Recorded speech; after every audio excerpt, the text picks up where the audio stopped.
Welcome, everyone. This is a webinar hosted by Safe Transportation Research and Education Center at UC Berkeley. SafeTREC is affiliated with the School of Public Health and the Institute of Transportation Studies here at UC Berkeley, and our work centers around transportation safety research and education. We work directly with state agencies, including the Office of Traffic Safety and Caltrans, as well as with local agencies and community groups across the state of California. Today, I'm going to be focusing on SafeTREC's Street Story program, which is a new tool and technical assistance program that was launched last year. SafeTREC also offers tools and technical assistance to a number that may be useful in the work that you do, including our transportation injury mapping system called TIMS, which makes police-reported collisions and collision information available to the public in California, and the Community Pedestrian Bicycle Safety Training Program. To learn more about the resources SafeTREC offers, please visit our website or sign up for our newsletter.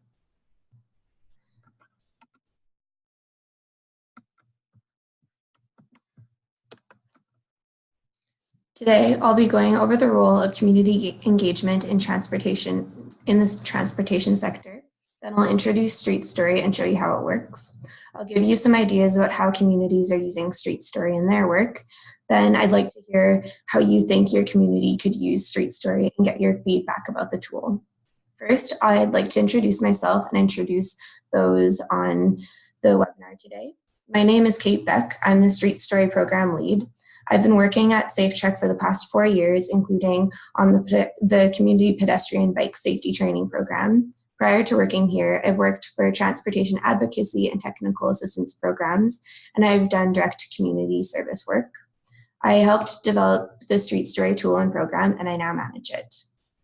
There were over 40 people who signed up for the webinar today. We have people from advocacy groups and agencies from across the state, including Long Beach, Danville, Tulare, LA, Santa Barbara, Stockton, Fresno, and Eureka. When answering the registration questions, most people on the webinar said that they had minimal knowledge of Street Story. So we've designed the webinar to be an overview of the program. If you have specific questions about how the tool can be used in your community, feel free to send me an email. We'll be hosting another webinar next month that will focus on how communities are using the tool, where 2 organizations will be talking about how they're using Street Story to do community engagement, then using the data collected. I'll give you some more information about that webinar later in the presentation. This webinar has been designed to be interactive, so please feel free to put your comments and questions into the comments box on the Zoom screen. I'll be checking the box periodically. Most of you are probably familiar with and play a part in how transportation decisions are made. I think this context is important for framing Street Story. However, because most of you are familiar with it, I'm going to keep it short. So first, we need to plan the improvements that we want to make. So we first need to plan where we need those improvements. This often involves looking at data sources, including transportation crashes, traffic counts, etc. It also usually involves and should always involve talking with stakeholders, including community members, advocates, schools or other public services, and businesses in the area. Once we've planned where improvements need to go, local agencies then have to find ways to fund these improvements. Funding is often offered through local, state, or federal agencies, but can also be secured through new development or community resources. Funding sources often require information from the planning phase, including data about transportation safety issues and proof that stakeholders in the community have been involved in the planning process. Once funding is secured, agencies can then start building the improvements that they want to see. It's incredibly important that community residents and other stakeholders are involved in all of these phases, particularly in the planning phase. Agencies often have information about collisions and general infrastructure, but community stakeholders have data that is not collected through collision reports or infrastructure assessments. This often includes local safety issues like speeding or knowledge about where people need to cross a street but may not have a safe place to do so. I'd like to hear from some of you about what you see in these two photos that community members might know about, but a local or state agency would not know about. So you can put your observations from both of these photos into the chat box.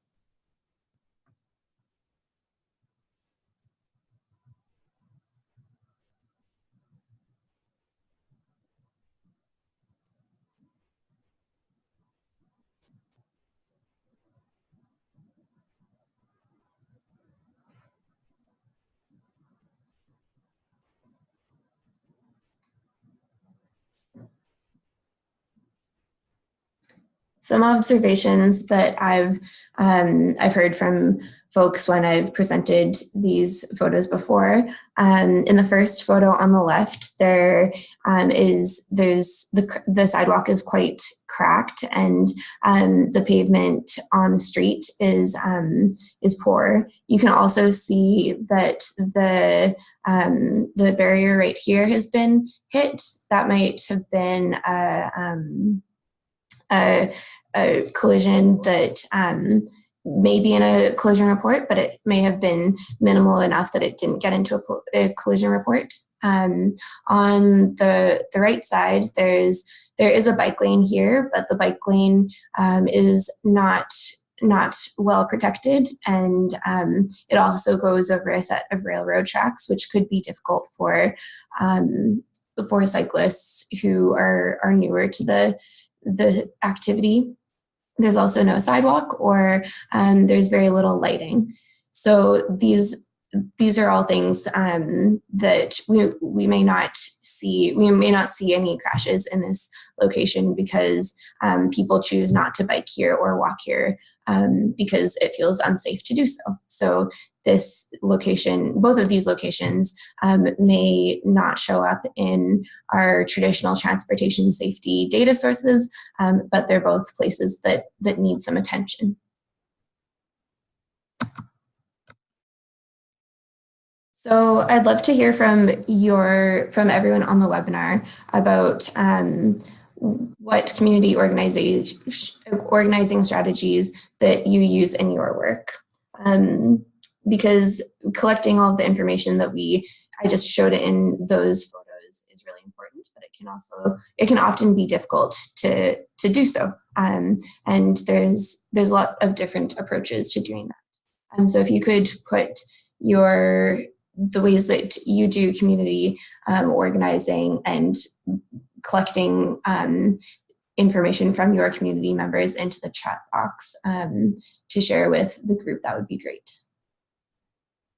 Someone has said surveys, online and paper-based, community meetings. Someone else has said, we have done design meetings and walk audits in our community, looking for more online tools for collecting information from community members. Someone else has said discussions with neighborhood associations. Someone else has said presenting at pre-scheduled community meetings, field visits, community meetings through social media. So these are really great examples of how places across the state and country do community meetings. And when designing Street Story, we have attempted to design a tool and a program that can collect that information from community members and is flexible enough to use in the many ways that you have all shared here.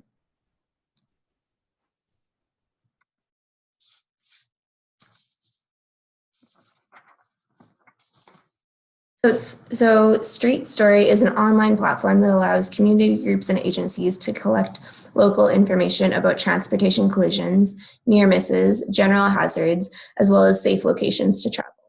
The platform and the information is collected online or through a paper version and is free to use and publicly accessible. When developing the tool, we worked with a variety of communities across California, and we have attempted to create a tool that is flexible enough to be used by a wide array of agencies and community organizations that work on transportation safety in all communities in the state. I'll now give a quick demo about how the Street Story tool works. So I'll be showing the online tool, and I'll quickly go over what the paper version of the tool looks like afterwards. So first of all, you'll log on to this URL, streetstory.berkeley.edu, and it'll take you to a box that will allow you to put in the city or county within California that you would like to report in. Once you've done that, you can click the next button.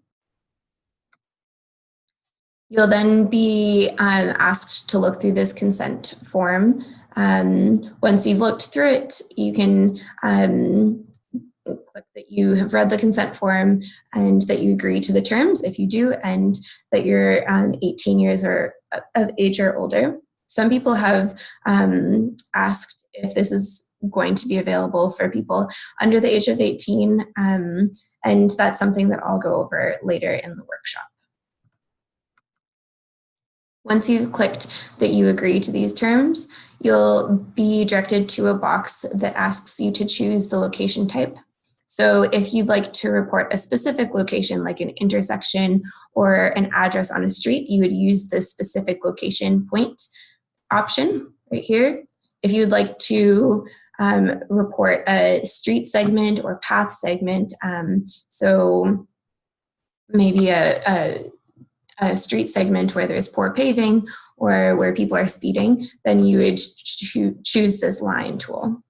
Once you've chosen one of those options, you'll be taken to a screen that looks like this. It will allow you to put a location down, a marker down on a specific location. You can use the map feature. If you'd like to type in the specific address, then you'll go to this, this search option and you can type in the address. You can also type in the cross streets and it'll put the marking down on that address that you've searched. If you'd like to bring the point to where you're currently, your current location, then you can choose this marking right here. Once you've chosen the location that you'd like to report, you'll be asked whether you'd like to report a crash, a near miss, a hazard, or a safe location. Once you've selected one of those, you can click Next. And then you'll be asked a set of questions about the kind of issue that you're reporting. So we've tried to keep the questions quite short, and we've tried to make sure that the response options are representative of the wide variety of types of communities in California. So you'll be asked about what mode you were using when the crash or near miss happened, who else was involved, whether you were injured, and then what you think caused the issue. We also allow this final question where people can enter in a narrative about what happened, and we found that this narrative option is really important for getting a better understanding of some of the details within the story that people are telling. So once you've clicked this submit button, you'll be asked to go through a set of demographic questions, which you can answer or you can choose to skip. Once you've finished your report, and actually anytime throughout the reporting process, you can see the information that has been reported. So if you click on this See Data option, then you'll, which is on the upper right-hand corner of the website, you'll be directed to all of the information that has been reported within the jurisdiction that you put in that first search option. So this is an example of this is the visualization of all of the information that we've collected in California so far. the C data page will show you two maps, so one showing crash and near miss, and the other one showing hazards and safe locations. You can zoom in or zoom out, and you can also download these maps using this button right here. The C data page will also show you the information in tables and graphs, and all of these can also be downloaded by clicking this button right here. The demographic information for all of the reports that have been made is also included, and these can also be downloaded using this button. We ask information about gender, age, whether you're a resident in the area, whether you have a disability, and whether this is your first time using the tool, as well as race. One of the questions that we think is quite important to ask is whether people participate in community meetings about transportation safety. So this is our a relatively simple metric to look at whether this tool is reaching the same group of people who often participate in transportation safety meetings or more traditional forms of community outreach, or whether we're reaching another subset. So when we look at all of the people who have participated, we found that we are reaching some of those people who have who often participate in community meetings, but we're also reaching a significant number of people who sometimes or never participate in community meetings. We also have been getting some really important information when we look at the narratives that people are providing in their reports. About 90% of people who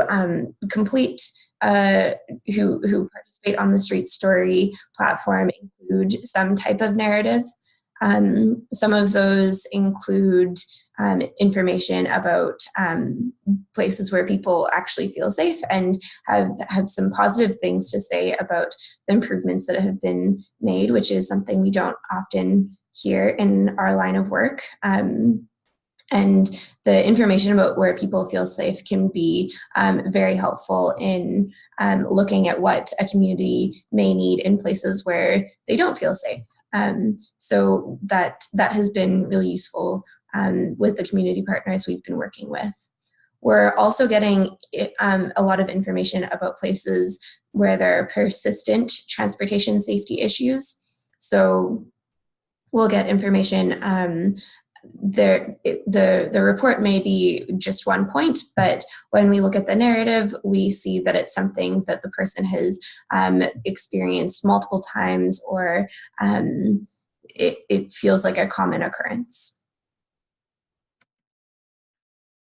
There are also some other resources on the Street Story platform. So if you go to this resources tab, there's a starter guide which talks about how what Street Story is and how you can use it in the community engagement work that you do. And then we also have a Street Story flyer, a set of Street Story flyer templates that you can use to do outreach. You can also make your own flyer if you'd like, but these are here for you.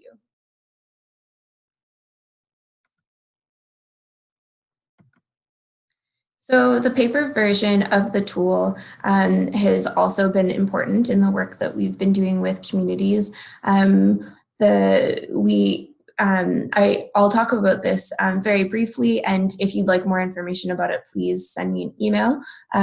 But we have a color-coded set of questions that are the same as what is on the online tool, and people complete these questions, and then community groups or those of us at the research center input this information onto the online platform. The paper version is available in English and Spanish.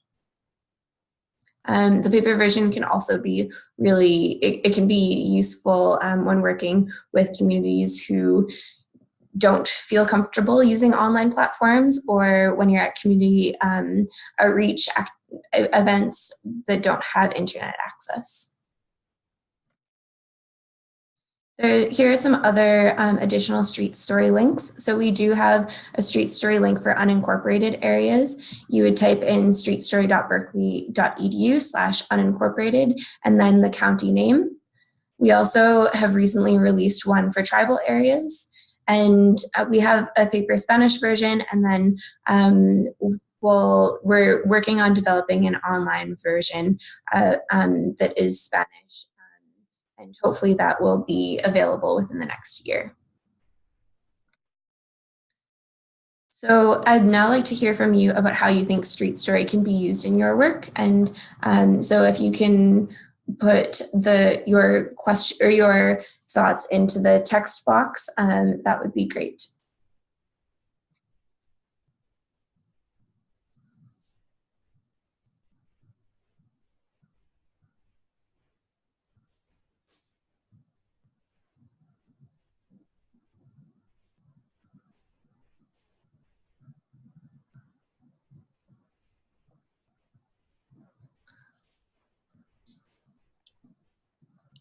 Okay, it looked like we had a couple questions while folks are putting together how they might use Street Story in their work. Do you want to address a couple questions now or wait until the end? Let's wait until the end, I think. I think some of these, I'm looking through the questions right now, and I think some of them might be addressed in the next part of the presentation. Sounds good. Thank you. Okay, I'll now go through some of the options that we have done with community partners using Street Story. So one option is using it in doing walk audits. So what we've done when using it for walk audits is we've planned a short walk audit. We try to keep the group relatively small, and when we're on the walk audit, we take notes about where people feel safe or unsafe, or where they've experienced crashes or near misses in the past. Then we all meet in one location, and we spend half an hour or so recording the information that we collected on the walk audit. We have done this using the paper version, or we'll meet in a location that has internet access or has computers that are available, and we'll put the information in there. So that could be a library or a cafe where you bring tablets, or people use the platform on their phone. We've also used the Street Story tool in community meetings. So we'll convene at a location where meeting attendees can spend time recording their experiences. We'll go through each of the different types of reporting reports. So the crashes, the near misses, the safe and unsafe locations, and we'll ask people to contribute the information that they have within their community. Then we'll put all of that information will automatically go onto the UC data page, or we'll spend some time, if they've completed the paper version, we'll spend some time putting that information onto the platform, and then we can review the information with the community during the meeting on that C data page. We've also brought the tool out to community events. So we've brought it out to farmers markets, open streets events, health fairs. These kinds of events, it's been quite useful to have that paper version when there isn't internet access. And this is a great way to collect information from those who may not be willing to go to a whole community meeting about transportation safety, but they still have some interest and they have some information that they feel they need to share. So We'll set up a table, we'll ask attendees of the event to provide input, or we'll hand out flyers with the street story URL and ask them to complete the survey at home. So as I mentioned before, there's another webinar on August 7th at 3 p.m. where we'll focus more on how communities are using the tool, and we'll have communities from Humboldt County and from Bakersfield talk about their experience using the tool to do community engagement, and then how they're using the information once they've collected it.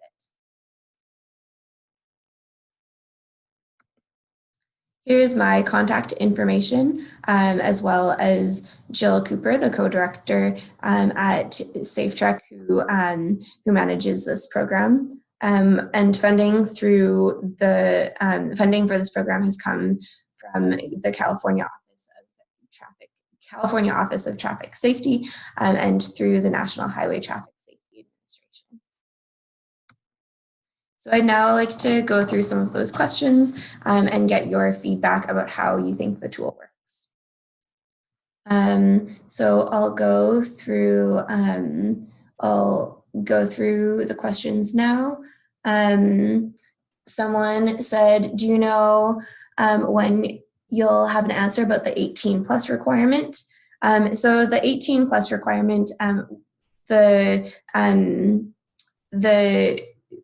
main limitation for us only providing the tool for people who are 18 years of age or older is based on our human subjects requirement. And we would need to create a new version of the tool for people who are under 18. And we don't have the funding resources to do that right now. So that would depend on when we have the funding to do this.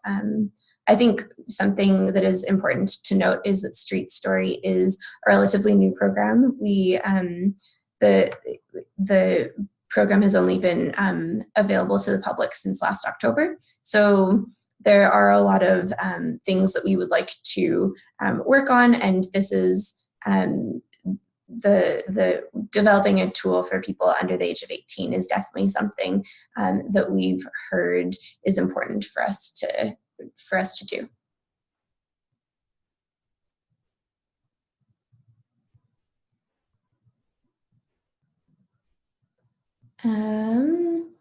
The next question, will we be able to see the narrative data? So the narrative data is, we have kept it off of the C data page, but it is still, it's still available to the public. You just need to send us an email to request the data. We've decided to keep it off of the C data page just to make sure that we're not releasing any information that could be personally identifiable. So before sending out the narrative information, we read through all of them to make sure there's no names or license plate numbers and that kind of thing. Once you request the data, it takes us only a couple hours to a day to get that information to you.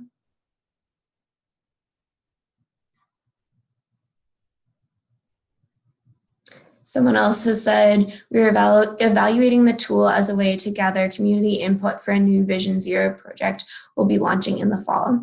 I think that's a great option for how the tool could be used. How we have designed the tool is we'd like it to be flexible to fit into a number of different kinds of projects. So we have one community or one county agency who is using the tool for developing their active transportation and their safety plans. We're working with Caltrans District 4 right now to use the tool to collect information for their upcoming pedestrian bicycle safety plan. And then we also have communities who are using this this tool for smaller scale projects. So looking at specific intersections or corridors where they're attempting to collect information on. So we have a variety of, the tool is being used in a variety of different ways. Some communities are using it more as a project-based tool, and other communities are using this as almost as an alternative for 311 or something like that, if their community doesn't have a resource like that. So community members would go onto this tool every time they feel they've been in a crash or near miss, or every time that they feel safe or unsafe traveling. So it's used as a continuous monitoring tool rather than a project-based tool where we collect information about a specific area within a specific time period. I think that the tool is useful in both ways. I think it really depends on the community agencies and organizations that are taking ownership of this and how they plan to do that outreach. Someone else has asked, may I ask if Tim's data has also been added to the platform? So the TIMS tool is extremely useful. It provides information about where people have gotten into crashes that have been reported to police departments or CHP or sheriff departments. We have chosen not to combine the two data sources because what we've found is the information that we're collecting using StreetStory is quite different from the police reported collisions. They can complement one another quite well, but we need to recognize that the information that we're collecting on the StreetStory platform it may not have the same level of accuracy in terms of location or time as the reported collisions may have. And we're also collecting a lot of information that isn't collision information. So if we go back to the information we've collected so far, just 1 minute. So when we're looking at the information that we've collected so far, there's actually only been 18% of the information we've collected have been about crashes. The majority of information has been about those hazardous locations or their near misses. So this really is a different type of information gathering, and it complements the TIMS data quite well. But combining those two on one platform has been something we've chosen not to do. Someone else has said, it's great that the tool is available to engage community, but who is viewing the data from the community? Is there an effort to make folks at public works agencies or others that can find data from this tool aware that this resource is available? So the model that we've developed for bringing this tool out to communities across the state of California is that we make sure we're working with an agency or an organization within the community that will take ownership about making sure that when the information is being collected, it is being used for something. So we spend quite a bit of time with a variety of stakeholders within one community to think through how information is going to be collected, and then once the information is collected, what's going to happen to it, and who's going to continue to monitor the information that's being collected, and making sure that there's action that comes from that. So that's been the model that we're working with. We've also heard some feedback that it may be useful to have a reporting mechanism that could send the information collected directly to agencies where that are in the jurisdiction where the information is being collected. That's not something that we've been able to incorporate into the program right now, but it's something that we're keeping an eye on. Someone else has said, have you considered adding age groups older than age 65, for example, over the age of 80? So that's a really great question. We have balanced our who we are looking, or the number of questions that we ask people in terms of the reporting and the demographics. We've attempted to have a nice balance of collecting the information that is going to be useful, but also not asking a number of too many questions so people get it takes people longer to answer those questions. So for the age question, we have opted to have fewer age categories and keeping in order to keep the reporting time quite short. So we've not decided to go over the age of 80. One of the things that we are keeping an eye on is if we are getting a significant number of people in any of those age groups, it may be useful to start to divide them. So we recently did that for people under the age of 25, and that's something that we can keep an eye on for older folks as well. Someone else asked, will this webinar be available for re-reviewing? I missed parts of it. Yes, we're recording this and it will be available on SafeTREC's YouTube channel. Are there any other questions about the tool or how you can use the tool in your community work?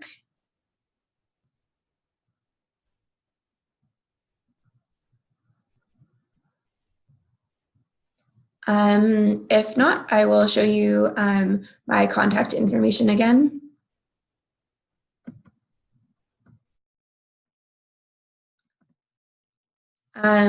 So you can feel free to send me an email if you have any questions about how the platform works or how you can use it in your community.